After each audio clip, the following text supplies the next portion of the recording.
Hi everyone, I enjoy talking to you very much. I have always wanted to be able to help other people, whether it was a hug, a smile, a hi hello, a wave of hand. I always wanted to see somebody else smile. I love laughter. I have always loved laughter. As a child growing up, I would make jokes and I would laugh so hard. As an adult, I laugh. I make jokes and I laugh, and tears come down my face.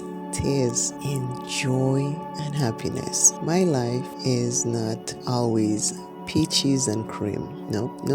If you read my 2 books so far, you will see my life did not start where I am today at all. And I am glad. Now that I'm older, I am glad it didn't start where I am today. Because if it had started where I am today, I am telling you, I would be lost, completely lost. I would not know how to navigate anything if my life starts from where I am right now. The journeys that we are on, we have no idea why. None whatsoever. But we are all on a journey, and what we choose to do with that journey is up to us. It is up to us. There is no doubt in my mind, whichever path I had chosen, it would not have led to here. If I had chosen a different path when my life was in crumbs, when I was homeless, I would not be here today talking to you. And I can see that clearly now. In life, everything is not always safe, because me growing up and navigating through my teenage years was not safe, but I took that step and I kept on going, and the universe opened up avenues for me in the form of people who now I realize were angels. God gave me those angels. There are people I know, some of them have passed and some of them are still alive, but He put them in my way to help me and guide me because I chose a certain path. Be careful of the path that you choose in life. It is not always bells and whistles, silver and gold. It is not always that. Most of the roads we walk, or most of the paths we take, they are not lined with any of those things. They look grim, they look dark, they look sad, they look depressed, they look diseased. But if we keep pushing through, we will get to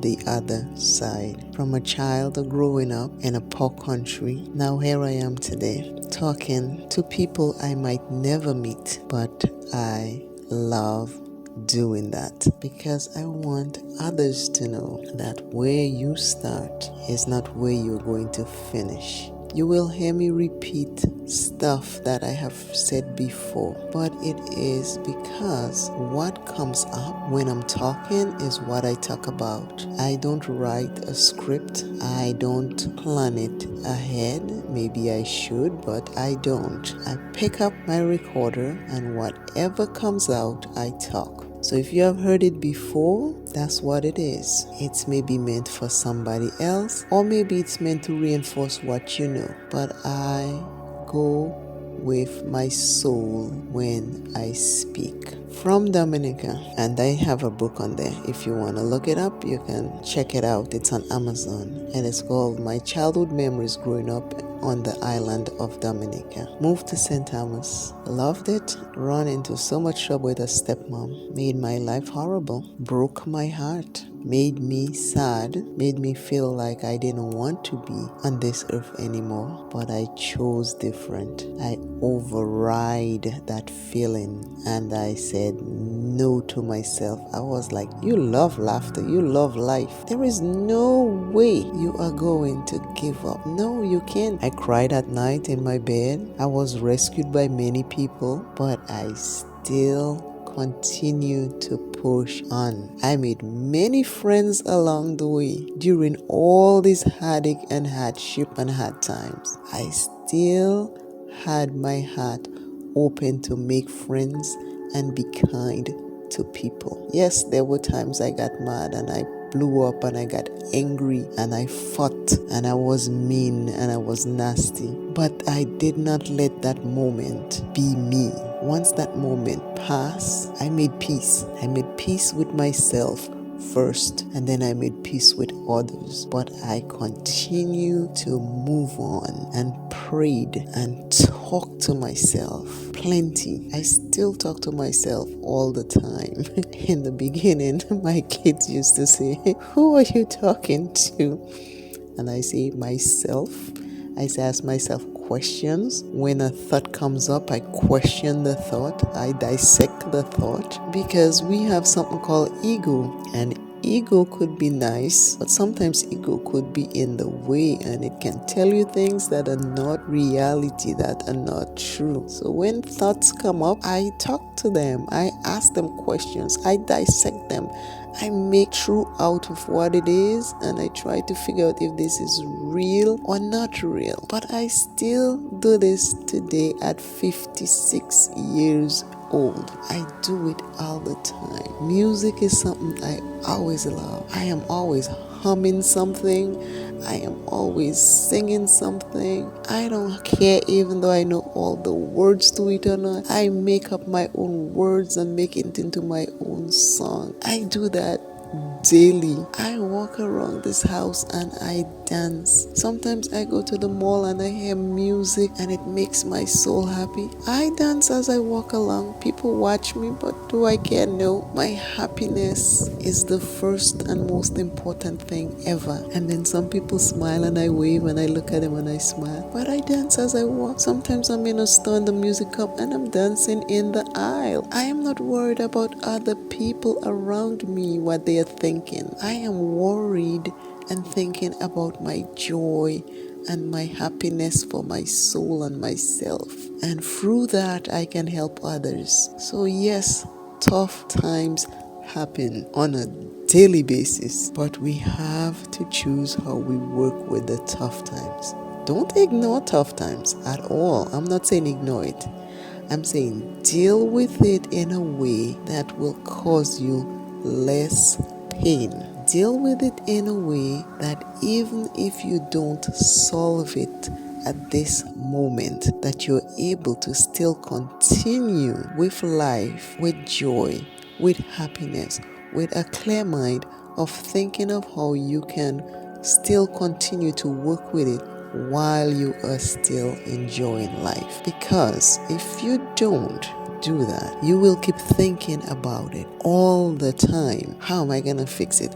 How am I going to do this? How am I going to do that? And then it takes away from the now time you have. Like now, that now time is being eaten up by something that you cannot fix at this present moment. If you concentrate on now, you'll be able to do other things and still maybe get back to that issue where with a clearer mind you'll be able to fix it, or at least solve it, or at least be able to live with it. But don't let your now get consumed by something that you cannot fix or you cannot take care of right away.